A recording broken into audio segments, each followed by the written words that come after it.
Assalamualaikum warahmatullahi wabarakatuh. Alhamdulillah rabbil alamin. Alhamdulillahilladzi hadana li hada wa ma kunna linahtadiya laula an hadanallah. Laqad ja'at rusulu rabbina bil haqq wa nudu an tilkumul jannati uristumuha bima kuntum ta'malun. Asyhadu an la ilaha illallah wa asyhadu anna Muhammadan abduhu wa rasuluh. Allahumma salli ala Muhammad wa ala ali Muhammad amma ba'd. A'udzu billahi minasyaitonir rajim. Bismillahirrahmanirrahim. Ya ayyuhan nasu ittaqu rabbakumul ladzi khalaqakum min nafsin wahidah wa khalaqa minha zawjaha wa batha minhuma rijalan katsiran wa nisaa'a wattaqullaha alladzi tasaaluna bihi wal arham innallaha kana 'alaikum raqiba. 'Alaikum bi tilawatil Qur'an fa innahu ya'ti yaumal qiyamah syafi'an li ashabi. Segenap jamaah subuh rahimakumullah. Alhamdulillah rabbil alamin.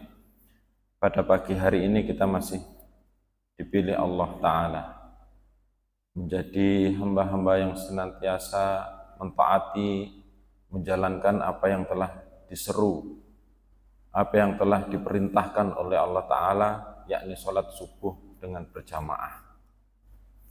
Ini merupakan suatu nikmat yang luar biasa yang diberikan Allah kepada hambanya, yang mana keimanan itu diberikan kepada orang-orang yang dipilihnya, bukan kepada semua orang. Yang nyatanya pagi hari ini yang datang sholat subuh berjamaah hanya beberapa. Kok misalnya Allah niku menyebarkan, memilih semua hambanya, maka senantiasa masjid-masjid niku penuh dengan jamaah sholat. Artinya kita dipilih, bukan sembarangan kita ini ya. Kemudian dilanjutkan dengan thalabul ilmi, yang mana majelis ilmi itu merupakan, kata Rasulullah, di tempat itu diupamakan seperti taman-taman yang indah. Jadi kita berada di taman yang indah. Napa seneng kan ya? Seneng. Teng taman itu seneng ngoten niku. Artinya kita tatkala sumpek, tatkala suntuk, napa niku jutek, kadang-kadang kan seperti itu nggih. Kita memilih refreshing kan ngoten. Sing dipilih napa? Taman yang indah, pegunungan, suasana yang segar kan. Nah begitu juga hati kita, kalbu kita. Tatkala kita dengan pikiran-pikiran yang gundah gulana ngoten niku nggih, dengan kesibukan kita akhirnya kan kita jenuh ngoten. Sumpek kadang-kadang ngoten niku.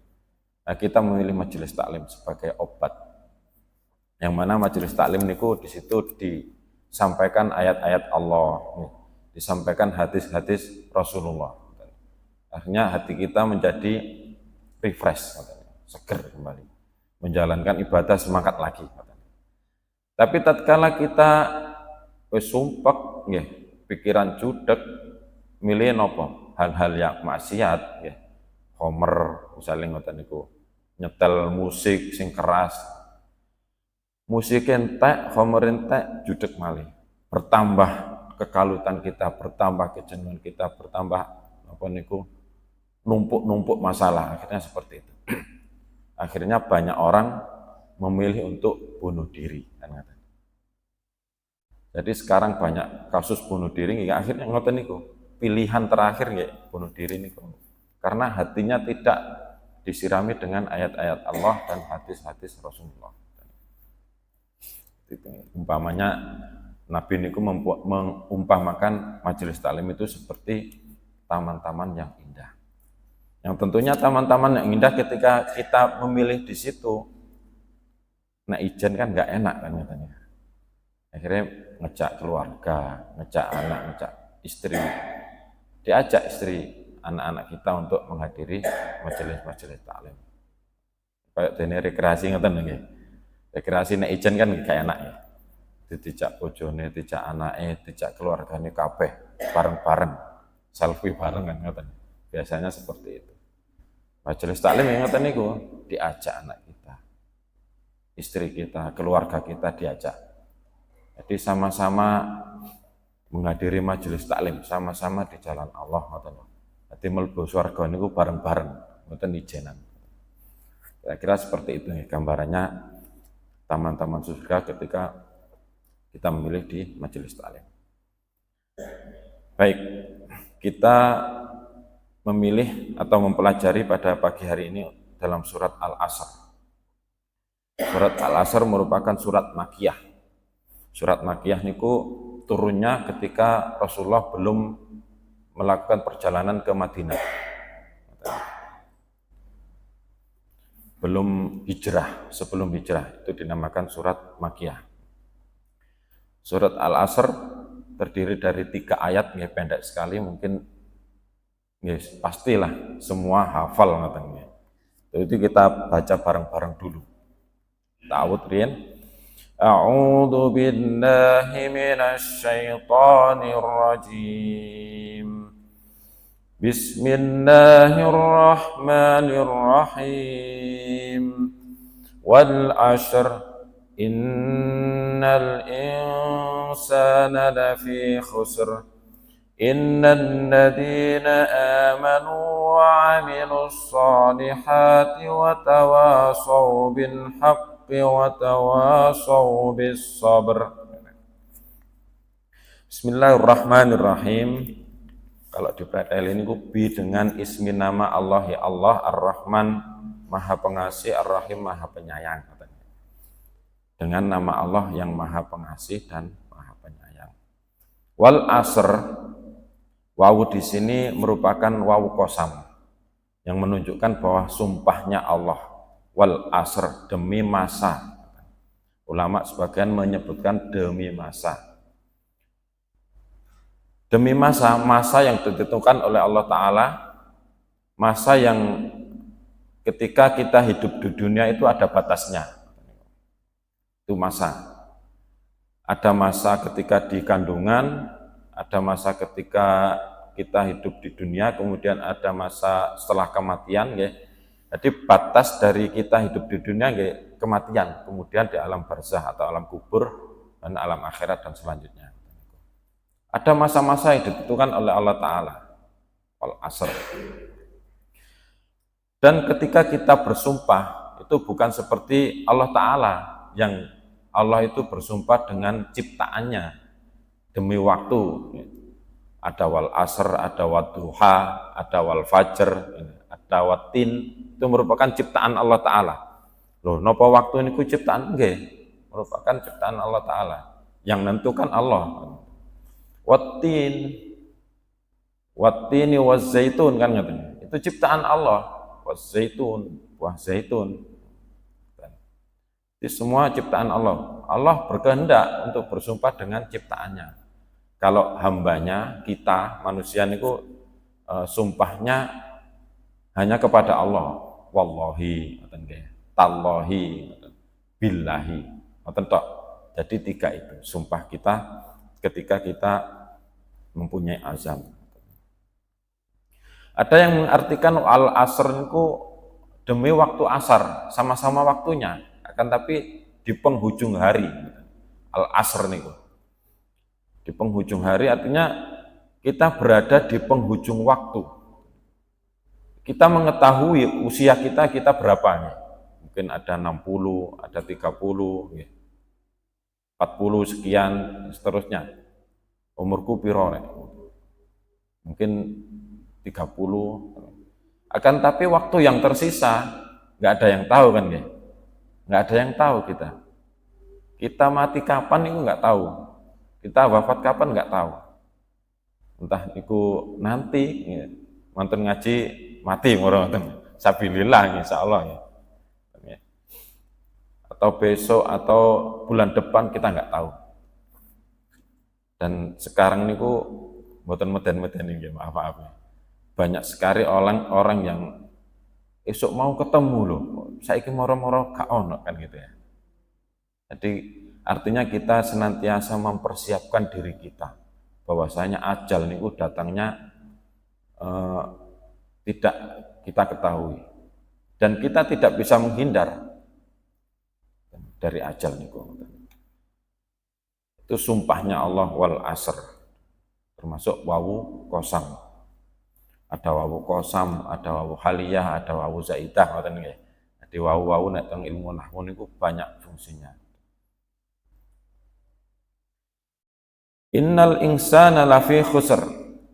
Inna sesungguhnya al insan manusia itu lafi khusr, sungguh dalam kerugian.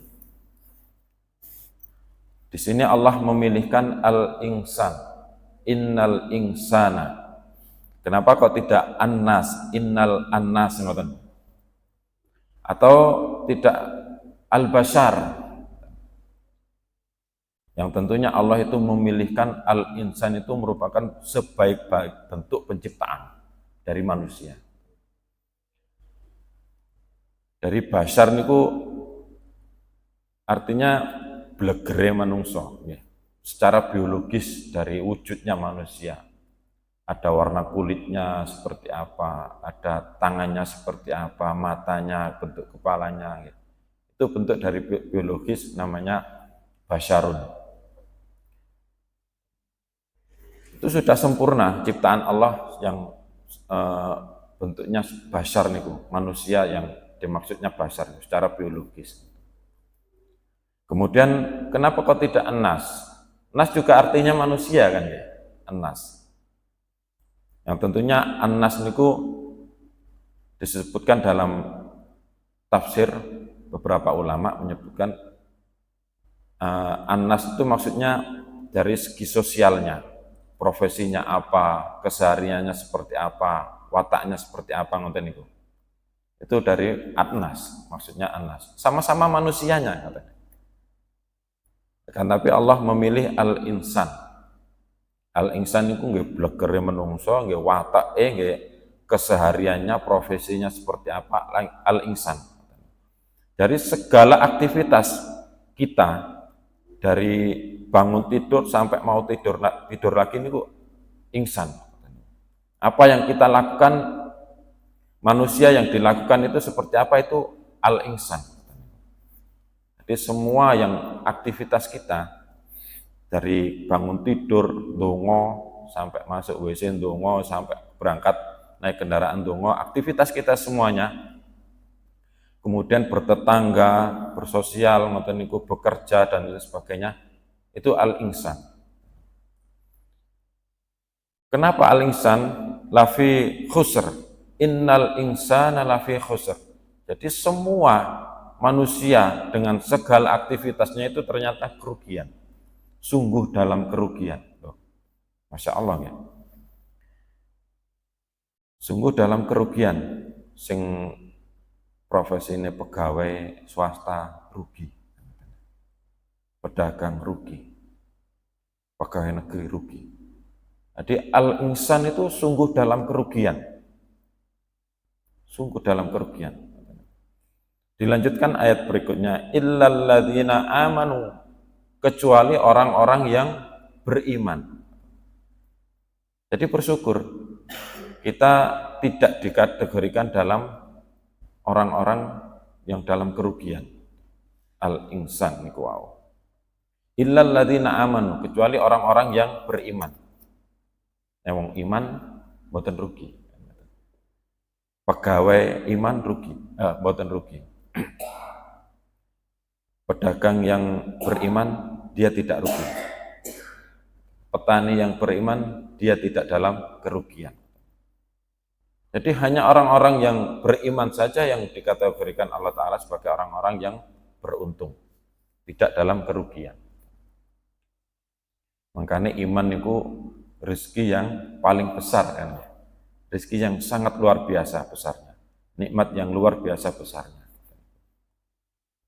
Kayak apa sugih tapi enggak butuh iman, rugi kan katanya. Hartanya pinten sing dikorupsi niku 200 sekian triliun. Nah itu sungguh dalam kerugian katanya. Wis carane salah, dosa nggih. tidak dimanfaatkan dalam kebaikan, tidak berdasarkan dalam keimanan. Sangat rugi sekali. Dan orang-orang yang rugi ini tentunya nggih, maksudnya nggih ancamannya nggih neraka. Neraka.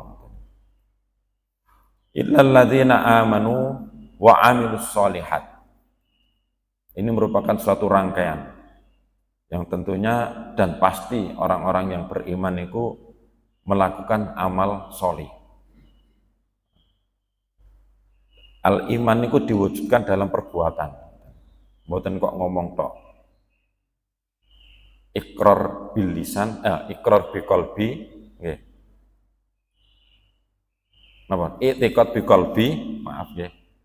Kita beriktikad dalam hati kita, kemudian iqrar bil lisan, kita ucapkan dengan lisan kita, iman niku, kemudian a'mal bil arkan. Kita amalkan, kita wujudkan dalam perbuatan dengan tangan kita, dengan pikiran kita, dengan hati kita, dengan badan kita semuanya. Jadi mboten kok iman niku ngomong tok. Iman niku ngomong. Aku percaya nek Allah iku ana, Rasulku iku Muhammad, percaya. Tapi gak ngelakoni apa yang diperintahkan. Padha kali bojuk kan nggih. Kemudian tanpa diucapkan iqrar bil lisan, tapi melakukan perbuatan juga silih gini. Jadi wong iman niku ada 3 perbuatan niku wau. Nggih atine, nggih ucapannya, nggih kemudian nggih perbuatannya. Jadi 3 niku aspek niku harus saling bersinergi. Nek ngomong tok gak nglakoni niku napa? Nggih, jarane gedabrus kan ngene. Ngomong tok ae gak nglakoni. Seperti itu. Jadi iman itu selalu berkaitan dengan amal solih. Jadi tidak ada orang yang beriman itu ngomong tok, ngoten niku, utawa meneng tok, atine tok. Aku percaya, ngoten niku. Gak salat, gak wis tahu biyen, ngoten niku. Nate pirang ngoten niku, aku wis tahu biyen salat. Pokoknya wis tahu kan ngoten. Jadi ucapan-ucapan seperti itu seperti meremehkan, ngoten niku. Padahal kita dituntut ketika kita diperintah niku nggih melakukan, mengamalkan kan ngoten. Waya salat ngoten. Adzan salat kan ngoten. Duwe rezeki nggih infak kan ngoten. Kalau berlebih nggih haji kan seperti itu. Waya Ramadan nggih poso ngoten niku. Melakukan amalan seperti itu, puasa. Ada yang berpikiran bahwasanya orang beriman itu hanya dengan hatinya saja. Pokoknya hatiku itu kerentek, Allah itu wis seru. Hatiku apa jenenge mengakui Allah itu wis ngerti, nek aku iki wong iman. Aku iki Islam. Jadi Allah itu tidak butuh dengan ibadah kita sebenarnya. Kita yang butuh dengan Allah Subhanahu wa taala. Jadi salat kita, puasa kita, napa niku infak kita niku untuk diri kita sendiri sebenarnya, bukan untuk Allah. Allah itu enggak butuh ibadah kita sebenarnya. Jadi kita yang sangat butuh kepada Allah Ta'ala, mengharapkan jannahnya Allah Ta'ala, mengharapkan pahala-pahala dari Allah Ta'ala. Jadi kalau orang berpikiran seperti itu pikiran yang kebalik. Ada kepercayaan, aliran kepercayaan. Dia itu hanya percaya bahwasanya Allah itu ada. Nggak percaya tok, tapi nggak ngelakoni kan ya. Mboten melakukan apa yang diperintahkan Allah Ta'ala.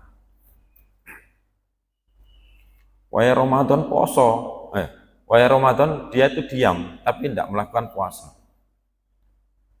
Kadang-kadang juga kita melakukan ibadah.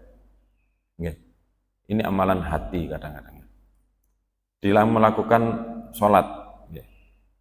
Sholat niku kan suatu amalan yang baik.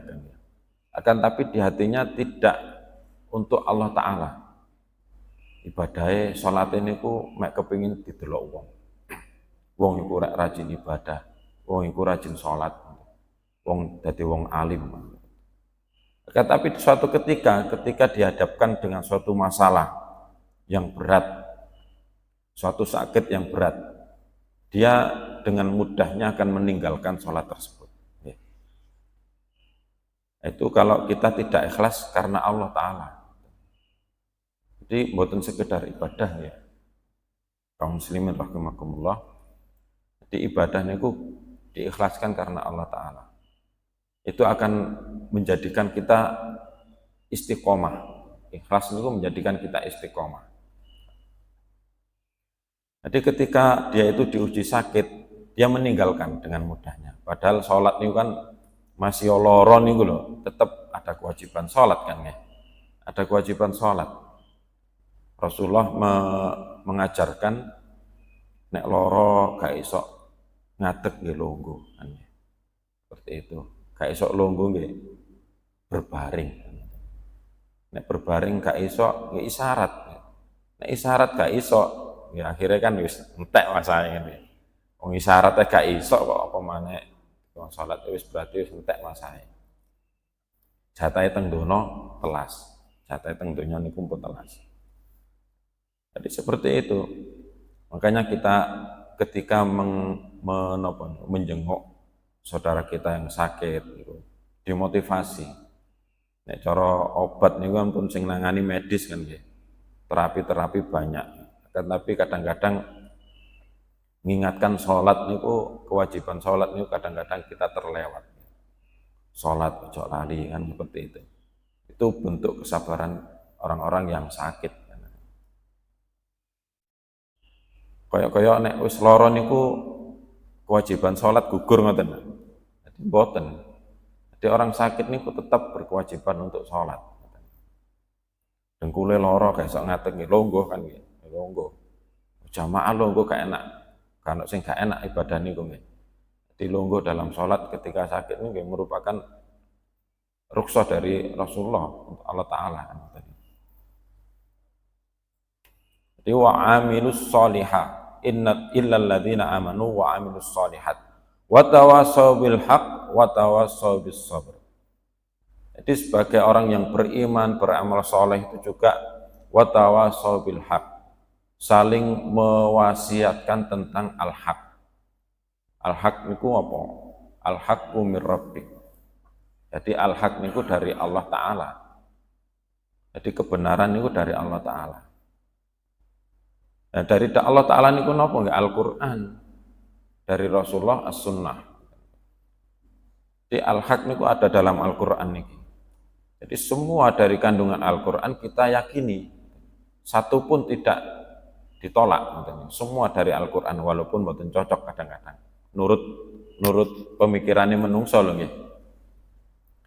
Kadang-kadang kalau kita mendengar penjelasan salah satu ayat mawon poligami kan ya.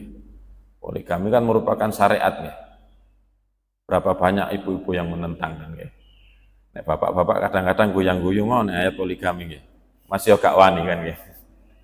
Masih gak wani poligami. Ayo sing wedok nantang. Monggo Mas, Pak, silakan poligami. Tapi kegemane temburi ngeten iki ibu-ibu. Masih ditawari ngoten niku enggak akan berani. Karena itu merupakan syariat yang berat. Tanpa ilmu, tanpa bondo. Poligami kan bondone gede. Adil. Niku. Kecuali orang-orang yang nekat, gak duwe ilmu, gak duwe napa maneh, gak duwe bondo, wis nekat tok akhirnya. Nekat tok. Wani poligami, nekat tok. Nah itu ayat yang tidak disukai oleh ibu-ibu kan ya. Bapak-bapak goyang-guyu mawon kan. Nah, akan tapi tidak boleh kita mengingkari. Itu merupakan ayatnya Allah Ta'ala. Gak seneng gak apa-apa, tapi gak oleh ingkar. Tetap percaya bahwa itu merupakan syariat. Wa tawassaw bil haq, saling mewasiatkan tentang kebenaran. Wa tawassaw bis sabr, dan saling mewasiatkan tentang kesabaran. Kalau kita menyampaikan kesabaran kepada orang-orang yang diuji, dapat musibah. Sabar Pak, sabar Bu, niku ujian dari Allah. Gampang kan nggih? Kalau kita menyampaikan kesabaran, menasihati kesabaran kepada orang yang musibah, gampang. Kadang-kadang kita sendiri ketika ditimpa ujian, ditimpa musibah, abot ngoten niku. Koyok-koyok gak sabar, Allah iki karepe ya apa sih? Pikiran-pikiran seperti itu kadang muncul. Awak dhewe iki wis rekoso kok diuji koyo ngene tambahan. Gak mari-mari. Pirang-pirang tahun itu ndonga-ndonga gak keturutan-keturutan kadang-kadang seperti itu. Jadi orang yang tidak ditimpa musibah menyampaikan kesabaran, memberikan nasihat. Dan fungsinya majelis taklim, Bapak-bapak Ibu sekalian ya. Kita bisa mendapatkan nasihat. Kan kita kadang-kadang nggak mungkin ya, Pak Yai, Pak Ustadz, moro kita datang ke Pak Yai tersebut, kula jenengan nasihati. Kan kadang-kadang nggak mungkin ya. Lah kita hadir di majelis taklim, kita akan mendapatkan nasihat-nasihat tersebut, termasuk dalam kesabaran, termasuk motivasi keimanan. Ngoten niku ada di majelis taklim. Dan di majelis taklim niku ada barokah. Barokahnya niku kita bisa menjadi istiqomah. Engkau ketemu konco, ketemu saudara, ngoten niku satu motivasi seperti itu kan gitu. Salaman, napa niku mengucapkan salam assalamualaikum salaman menggugurkan dosa. Tapi nek teng griya ngrungokno YouTube. Ini mungkin dapat ilmu, tapi barokah-barokah atau fadilah-fadilah seperti itu tidak didapatkan kan ya. Belum lagi dari naungannya malaikat yang mungkin tidak nampak. Malaikat itu menaungi kita dengan doa-doanya. Belum lagi ikan-ikan yang senantiasa bertasbih mendoakan kita, memintakan ampun. Nah, kita lewat di jalan itu makhluk yang ada niku mendoakan kita ketika kita menghadiri majelis taklim ngoten niku. Nah, wa tawassaw bis sabr niku ada di majelis taklim. Saling mewasiatkan tentang kesabaran. Kadang-kadang beberapa hari saudara kita nggak hadir di masjid, kemana ini? Kan ya, Bapak ini kok nggak ada kemana? Ojo-ojo sakit, kan ya. Ojo-ojo diuji musibah. Ngelencer gak apa-apa, alhamdulillah rezeki ini longgar kan. Nek sakit didoakan, disambangi didoakan, kena musibah didoakan. Nah, itu kita hadir di masjid ya, merupakan tempat yang menenangkan kita. Itu masjid kan tawenang kan ya, tawenang khusyuk ngoten niku, ngrungokno ceramah, ngrungokno ngaji, sampai ningkluk-ningkluk ngoten niku. Ngoten ya tenang ya. Jadi ketika kita ada masalah teng masjid, donga teng Allah Taala, mantuk longgar hati kita, longgar. Jadi ketika hadir di masjid, majelis taklim niku ada obat. Ada Al-Qur'an niku nggih obat, sifat. Jadi Al-Qur'an niku juga menjadi sifat. Di situ ada banyak pelajaran. Di Al-Quran itu banyak pelajaran, kisah-kisah dari para nabi dulu. Napa janji-janji Allah tentang surga, tentang neraka, itu hak. An-naru hak wa jannatu hak. Nar niku hak. Loh kenapa kok ketika disampaikan ancaman neraka niku banyak orang yang mengabaikan kan ya? Karena dia tidak mempercayai kan. Tidak mempercayai adanya siksa Allah Ta'ala. Hal-hal yang gaib mboten nyata kan. Nek serangan fajar kalau wingi kan nggih nyata. Kan? Serangan fajar iki oleh amplopan ngoten niku nyata. Wong niku seneng karena nyata. Kan tapi jannah niku masih kisah-kisah, masih cerita-cerita kan. Jadi wong niku mboten kaya santai-santai ngoten yang ibadah. Padahal kalau Allah Ta'ala sudah menentukan waktunya, sudah menentukan waktu ajalnya, maka tidak akan ada yang bisa mengelaknya. Tidak akan bisa ditunda. Tidak bisa ditunda, juga tidak bisa diajukan. Jadi kita senantiasa menjadi orang-orang yang beriman diwujudkan dengan amal soleh, kemudian watawasau bil haq, saling wasiat mewasiatkan tentang kebenaran, ya. Kemudian watawasau bis sabr, saling wasiat mewasiatkan tentang kesabaran, sabar menjalankan ketaatan, sabar ketika dihadapkan dengan musibah, kemudian sabar tatkala mendapatkan rezeki dari Allah Ta'ala. Mendapat rezeki ini sabar, enggak, karena ketika kita mendapatkan rezeki tidak sabar, maka pilihannya adalah kemaksiatan. Boten infak malah belarah nanti belanja sing tak perlu, ngoten niku nanti akan lupa dengan ibadahnya. Wong nek lunga niku kadang-kadang lali. Berapa banyak dari saudara kita yang ketika bepergian dia tidak sholat, di perjalanan tidak sholat, banyak sekali kita jumpai. Makanya saling mewasiatkan. Napa niku iling-ilingan tentang kesabaran, tentang al-haq. Mungkin itu yang bisa kita pelajari dari surat Al-Asr. Mudah-mudahan bermanfaat buat kita sekalian untuk senantiasa memotivasi diri kita untuk meningkatkan keimanan kita untuk beribadah kepada Allah Subhanahu wa taala. Wa akhiru qouli hadza astaghfirullah li wa lakum. Subhanakallahumma rabbana bihamdik asyhadu an la ilaha illa anta astaghfiruka wa atubu ilaik.